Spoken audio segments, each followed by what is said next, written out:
Hi, Patrick here from Half Cheetah Will View, and welcome to day 6 of Wild Eye Week, presented by Bronco Juggalo Talks Movies. And this is to be day 6. So we're 3 up and 2 down as far as our movies that we reviewed.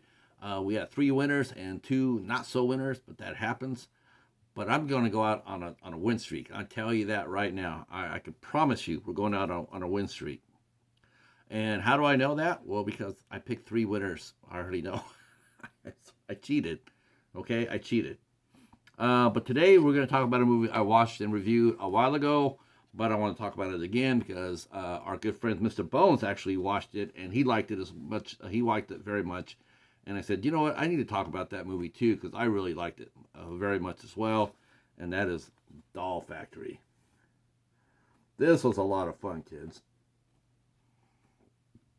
Super fun, very creative, and I like this one quite a bit. Um, so, so what is up with Doll Factory? Well, the film opens up on Halloween 1976, which is better than if it opened up on Halloween 1978, because then it just would have been a boring movie, right? And we see 2 cops along with a exorcist who's reading from a spell book. That always works. The 2 cops are shooting several unseen figures. They're trying to buy time for the spell to take effect. One deputy is mortally wounded, and when the other deputy asks if he can ask if as the guy is dying, if he can ask his soon-to-be widowed his he can actually date his soon-to-be widowed let's see, his widow. Yeah, the cop's dying, and his partner's asking, after you die, can I date your wife? All right. Yeah. Well, you know that Doll Factory has his tongue firmly in his cheek, and yes, it does.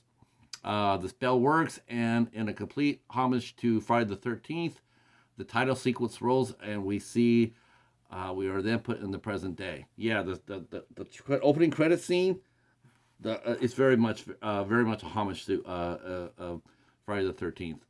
Very cool. Let's see. So now in the present day, a bunch of high school kids are having a Halloween costume party. There we meet our heroes, Mark, who's played by Justin Herman, and Kay, who's played by Nicole Elliott, along with their friends.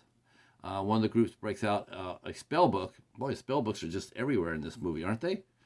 And suggests they conjure up some spirits. Not a bad idea since Kay's boyfriend Ian has crashed the party and Mark is looking to handle some business.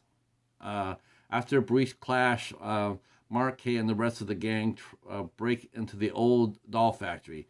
They proceed to then wake up the dolls, who in turn kill 3 of the friends before Mark and Kay manage to escape. So opening that spell book, not a good idea. Let's see. They bicker about Ian as they pull into the police station, where they meet Sheriff Bart Barkley, Chris Fender, who was there when the possessed dolls were stopped back in '76. This is the guy who dated his partner's widow. So um,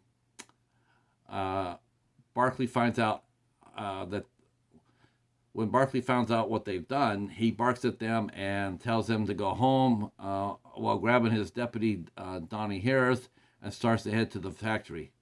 He's going to try to stop the dolls again, but they're going to need some help. Meanwhile, the dolls have been busy themselves as they wipe out Ian and his 2 pals, and when the last two friends they are with that were there with Mark and Kay. So they wiped out the rest of Mark and Kay's friends, and they wiped out the punks, the bullies that were bothering them. So basically, they're running out of victims here. Uh, Mark and Kay go to Kay's house for Kay's nerd brother, played by Andy Palmer. I believe Andy Palmer is the writer on this thing, right? Oh, maybe not. Okay. No. Okay. Just checking. Well, anyway, they get together and have to find a spell that can stop these dolls. So I like this movie. I thought it was a lot of fun. Writer director Stephen Wolf, clearly a fan of the '80s genre.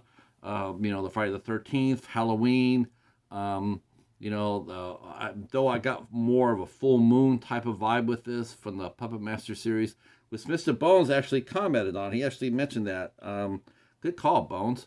That's exactly how I wrote this way back when I saw it. When was that? Well, now that you ask, Matt, I can tell you. So I actually watched this movie way back in 2019, February. Let's see. No, yeah, February 10th, 2019. Cutting edge. What can I say? But this is a lot of fun. They only made two dolls. They only made two dolls for this whole movie. They made two dolls, and it looks amazing. It's a lot of fun. Um, and there's some good actors and actresses in here. Nicole Elliott, not only was she a standout in this movie, but we also saw her in The Devil's Hand, which was a lot of fun too. All right, so that is our day 6 of Wild Eye Week, and we got one more to go. One more to go. One more, and they're going to do all 7. I've done a challenge. I've completed a challenge.